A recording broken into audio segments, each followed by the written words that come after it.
بل میں چونٹیاں دعائیں کرتی ہیں، بلکہ طالب علم کی اتنی فضیلت ہے کہ طالب علم دین اگر کسی قبرستان سے گزر جائے تو وہاں سے 40 دن کے لیے عذاب اٹھا لیا جاتا ہے۔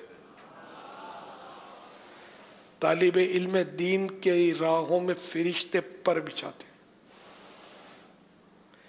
تو بہرحال یہ کہ عالم ہونا ہے، تو جو عبادت گزار ہے وہ بھی اچھا آدمی ہے، لیکن عالم نہیں ہے تو فضیلت میں وہ عالم کے برابر نہیں ہو سکتا، عالم سے نیچے رہے گا۔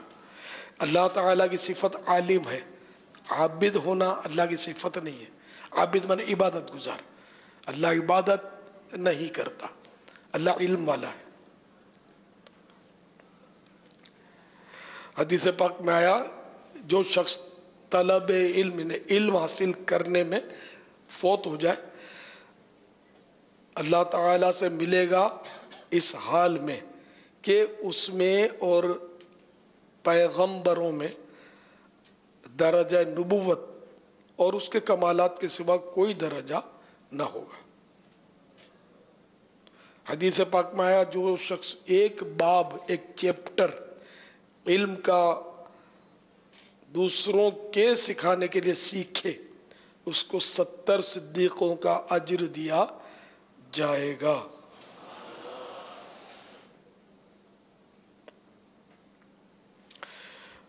معالم التنزیل میں ہے، رسول اللہ صلی اللہ تعالی علیہ وآلہ وسلم نے فرمایا جو شخص طلب علم میں سفر کرتا ہے، فرشتے اپنے بازوؤں سے اس پر سایہ کرتے ہیں، اور مچھلیاں دریا میں اور آسمان و زمین اس کے حق میں دعا کرتے ہیں۔ حضرت سیدنا امام غزالی علیہ رحمۃ اللہ علیہ نے روایت کیا کہ عالم کو ایک نظر دیکھنا سال بھر کی نماز و روزے سے بہتر ہے۔ اچھا، دیکھنے سے یہاں تعظیماً دیکھنا ہے، وہ غصے میں بھر کے دیکھنا نہیں ہے۔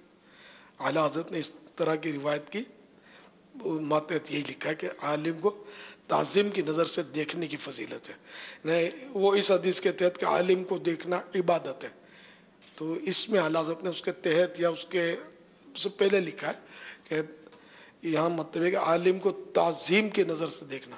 عالم کو غصے کی نظر سے بھی دیکھتے ہیں، پر عالم ایک نظر بھاتا نہیں ہے، خار کھاتے ہیں بد نصیب لوگ، تو ان کے لیے ثواب تھوڑی ہے۔ جو جس کے دل میں عظمت ہے، احترام ہے عالم کا، عالم دین ہے نا، اب وہ تعظیم کی نیت سے اس کو دیکھے تو اس کو دیکھنا عبادت ہے۔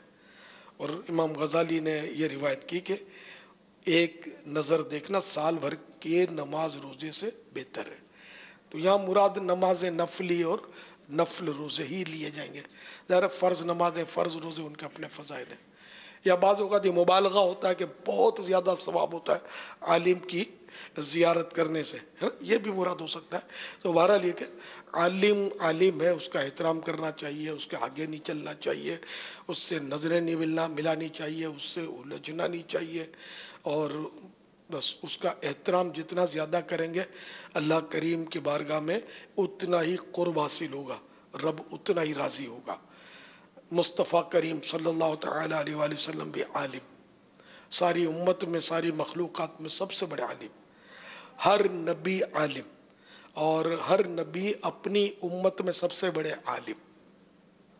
اچھا، پھر آج کل بھنگڑی، چرسی، فضاؤں میں گھورنے والا، کڑے پہننے والا، لوگ بولتے ہیں بڑا پہنچا ہوا ہے، اللہ کا ولی ہے، تو یہ شرط علماء نے ہی لکھی ہے، بڑے بڑے علماء نے لکھی ہے کہ ولی کے لیے عالم ہونا شرط ہے، غیر عالم ولی نہیں ہو سکتا۔ امام شافعی رحمۃ اللہ تعالی علیہ کا بھی قول ہے، اور علماء نے بھی لکھا ہے، اور سمجھ میں بھی آتا ہوں میں، چرسی بنگڑی کو ولی بنا دیں گے تو نظام دھرم بھرم ہو جائے گا، یا جاہل کو اگر ولی ہم بنا دیں گے تو کام کیسے چلے گا؟ تو عالم ہی تو جو امت کی رہنمائی کرتا ہے، اگر جاہل ولی ہو تو امت کی رہنمائی کرے گا کیسے؟ اس کو رہنمائی کی خود ضرورت رہے گی قدم قدم پر۔ تو اللہ کرے کہ ہم سمجھ جائیں، تو جن سے بن پڑے وہ جامعۃ المدینہ میں داخلے کا ذہن بنائیں کہ یہ عالم بننے کی بہترین سیڑھی ہے۔ اس پہ چڑھ کے اللہ کرے گا تو آپ اچھے عالم بن سکیں گے، مفتی بھی بن سکیں گے۔ اب یہ اس میں یہ کہ آپ کی کوشش پر ہے کہ برابر دل لگا کے پڑھیں، ناغے نہ کریں، چھٹیاں نہ کریں، خوب پڑھیں، خوب یاد کریں، رٹا لگائیں، اور پھر پرسنل اسٹڈی بھی کریں مکتبۃ المدینہ کی کتابوں کی مثلا، تو اس طرح آپ کے علم میں اضافہ ہوتا چلا جائے گا انشاءاللہ۔ واللہ تعالی اعلم ورسولہ اعلم عز وجل، وصلی اللہ تعالی علیہ وآلہ وسلم۔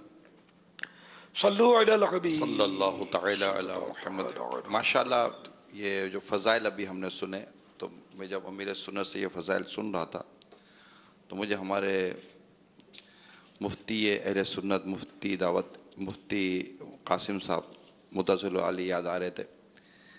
یہ فرماتے ہیں کہ میں اس طرح درس میں، جو پہلے فیضان سنت تھی اس میں علماء کے اور علم کے کافی فضائل لکھے تھے، تو فرماتے ہیں کہ میں یہ درس سنتا تھا اور میں نے وہ جو فضائل پڑھے نا، تو اس فضائل پڑھنے اور سننے کے بعد میرا ذہن بنا کہ میں درس نظامی کروں گا اور میں پڑھوں گا، تو الحمدللہ وہ ان کی بنیاد بنی درس فیضان سنت، اور یہ پڑھتے پڑھتے آج الحمدللہ ایک زبردست اور بہت بڑے مفتی اور عالم ہیں مفتی قاسم صاحب۔ آپ ماشاءاللہ نام ایک تعداد جانتی بھی ہے، پہچانتی بھی ہے۔ میں یہ عرض کروں کہ ایسا امیر نے فرمایا درس نظامی، تو بہت سارے ذہنوں میں شاید یہ سوال آتا ہے کہ اب ہم کیسے درس نظامی کریں گے؟ تو درس نظامی ہمارے یہاں 6 سال کا اب ہم نے اناؤنس کیا کہ 6 سال کا درس نظامی، 6 سال میں آپ کو درس نظامی کروایا جائے گا، اور 2 سال کا پھر تخصص کے اسپیشلائزڈ کورسز ہم نے رکھے ہیں جامعۃ المدینہ میں۔ اور اس کے علاوہ بھی ہمارے یہاں جامعۃ المدینہ میں ایسا بھی درس نظامی ہے کہ آپ کو 11 ساڑھے 11 بجے 11 بجے چھٹی مل جائے گی، یعنی کہ 8 بجے کے آس پاس کلاسیں شروع ہوتی ہیں درجہ، اور 11 ساڑھے 11 چھٹی ہو جاتی ہے۔ تو بڑی تعداد ہے جو آتی ہے، پڑھتی ہے اور اپنے کام کاج پر بھی چلی جاتی ہے، اور ایک تعداد ہے جو آتی ہے، پڑھتی ہے اور یہیں رہتی ہے۔ یقیناً رہنے والے کو شاید زیادہ اس میں فائدہ حاصل ہوتا ہے، کیونکہ وہ پھر آپس میں علمی طور پر یہ سارے اسباق سیکھنا، کرنا، پڑھنا، یہ ساری چیزیں ان کی جاری رہتی ہیں۔ تو یہ اگر آپ کوشش کریں گے نا، کیونکہ جیسے باب المدینہ یہ طرح کے بڑے شہر ہیں نا، اس میں ہم 11 ساڑھے 11 بجے عموماً گھر سے نکلتے ہیں، اور جب 11 ساڑھے 11 بجے یا بعض 12 بجے گھر سے نکلتے ہیں، تو جو اتنے بجے گھر سے نکلتے ہیں تو وہ کیا رات کو دیر سے سوتے ہیں اور پھر اٹھتے دیر سے ہیں۔